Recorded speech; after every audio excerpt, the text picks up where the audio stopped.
سب سے پہلے ہم نے دیکھنا ہے کہ جینیٹک ماڈیفیکیشن کیا ہوتی ہے. اس کے لیے اگر آپ اپنے بک کی ڈیفینیشن دیکھیں تو اس میں لکھا ہوا ہے it is a change in the gene of an organism using biological techniques.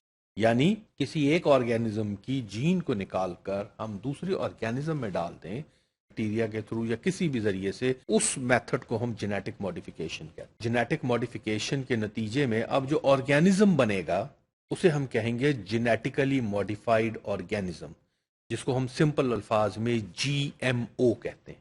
یعنی وہ آرگینزم جن کے اندر جینیٹک چینجز یا جن کی جینز کو چینج کر دیا گیا ہے اس کو ہم جینیٹک ماڈیفیکیشن کہتے ہیں, اور اس کے نتیجے میں جو جانور بنتا ہے وہ جینیٹیکلی ماڈیفائڈ آرگینزم ہے, چاہے وہ پلانٹ ہو چاہے وہ اینیمل ہو, اس کو ہم جی ایم او کہیں گے. اب یہ دیکھیے ایک بڑی ہی فیسنیٹنگ تصویر ہے کہ اگر یہ چیز ممکن ہو جائے بننا تو آپ بتا سکتے ہیں اس میں کن دو آرگینزمز کی جینز کو ملایا گیا ہے.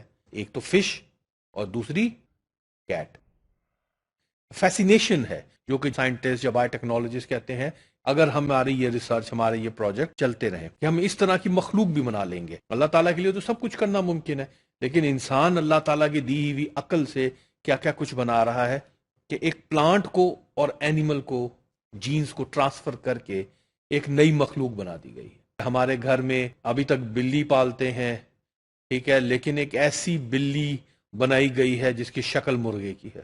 یہ آگے دیکھیں, فلاور کی کلر کی جین انہوں نے ٹرانسفر کر دی ہے کارن میں, جس کی وجہ سے اب اس کے جو دانے ہیں وہ ڈفرنٹ کلرز کے آپ کو مل رہے ہیں. ہاں بھئی, یہ کیسی تصویر ہے؟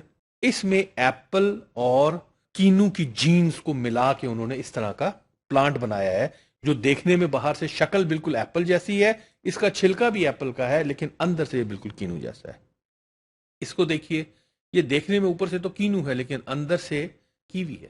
تو اس طرح کی فیسینیشن جو ہیں یہ ہمیں بہت ساری نظر آئیں گی. ہمارے پودوں کو بہت ساری بیماریاں جب سیزن ہوتا ہے اس میں اٹیک کرتی ہیں, جس کے نتیجے میں نہ صرف یہ کہ ہماری فصل ضائع ہوتی ہے بلکہ بہت سارا ہمارا فائنینشیل نقصانات بھی ہوتے ہیں. اچھا, اس کو کور کرنے کے لیے پھر جو ہمارے کھیتوں میں ہمارے مزدور کام کر رہے ہیں وہ کیا کرتے ہیں, وہ اس پہ پھر دوائیاں اسپرے کرتے ہیں. تو جہاں دوائیاں خریدنے کے لیے ان کو بہت ساری رقم استعمال کرنا پڑتا ہے, وہاں ان دوائیوں کے نقصانات بھی بہت ہیں. سائنٹسٹ کوشش کر رہے ہیں کہ ہم ڈیزیز ریزسٹنٹ پلانٹ بنائیں تاکہ جو اینیمل یا جو کیڑا اس پہ اٹیک کر رہا ہے وہ اس پہ اٹیک نہ کر سکے. میں چھوٹی سی مثال سے آپ کو بتاتا ہوں. ایک پودا ہے جس پہ کوئی ٹیلا یا جو عام ہمارے کیڑے مکوڑے ہیں وہ اس پہ اٹیک کرتا ہے اور وہ اس کو کھا جاتا ہے, لیکن ایک اور کوئی پودا ہے اس کو وہ نہیں کھاتا. سائنٹسٹ یہ دیکھتے ہیں کہ کیا وجہ ہے کہ وہ پودا جس کو کہ وہ ایک مخصوص کیڑا کھا نہیں رہا اور دوسرے کو کھا رہا ہے, ریزن تلاش کرنے میں پتہ چلتا ہے کہ وہ پودا کو خاص قسم کی پروٹین بنا رہا ہے یا اس میں کوئی پتوں میں ایسا ٹیسٹ آ رہا ہے کہ اس ٹیسٹ کی وجہ سے کیڑا اس کو نہیں کھاتا.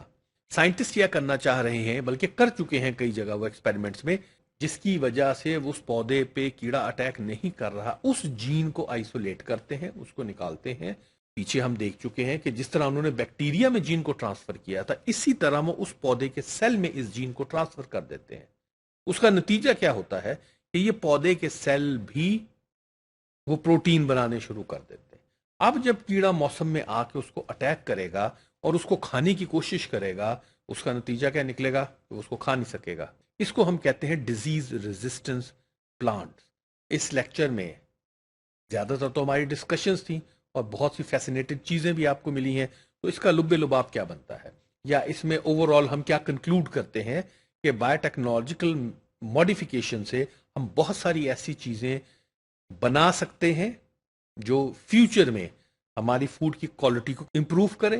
ان فیوچر وہ ہماری فوڈ پروڈکشن کو بہت زیادہ انکریز کر دے اور ان فیوچر میں ہمارے بہت سارے ایسے مسائل جو انوائرمنٹل پولوشن سے ریلیٹڈ ہیں اس کو بھی کنٹرول کر سکے.